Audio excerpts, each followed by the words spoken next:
Cycle ఉన్నవాడికి bike కావాలి, bike ఉన్నవాడికి కారు కావాలి, కారు ఉన్నవాడికి ఆడి కారు కావాలి, చివరికి అన్నీ అమ్మేయాలి. ఈ కాంక్షలు తగ్గించుకుంటే మనం సైకిల్ మీదే తిరగలం. అంటే వ్యాయామానికి వ్యాయామం. సైకిల్ వాడడం అసలు మనం అన్నిటికీ బండి వాడతాం. పక్కింటికి వెళ్ళాలి, 301 నుంచి 302కి వెళ్ళాలంటే బండి వాడతాం. మళ్ళీ లోపల వ్యాయామం తక్కువైందని కదలన సైకిల్ అడుకుంటాం, ఓ 25,000 30,000 పెట్టి. దాన్ని వారం రోజులు వాడతాం. తర్వాత దాని మీద తువాళ్ళు బనీన్లు ఆరేస్తారు. తువాళ్ళకి బనీన్లకి 30,000 ఖర్చు. ఎందుకు కొన్నావు? సరదాకి. దానికి ఒక పెద్ద గది, మళ్ళీ దానికి ఏసీ రూమ్ గది. ఈయన చేసేది 3 రోజులు. 30,000 దండగా మానేసి పొద్దున్న ఒక అరగంట సమయం పెట్టుకుని ఇలాంటి చోట కాస్త ఈ చివరి నుంచి ఆ చివరికి తిరిగితే పోలా.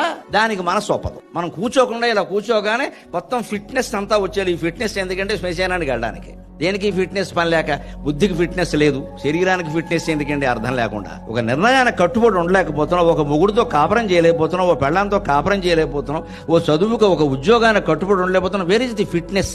శారీరకమైన ఫిట్నెస్ కోసం కాదు కృషి చేయవలసిన మానసికమైన ఫిట్నెస్.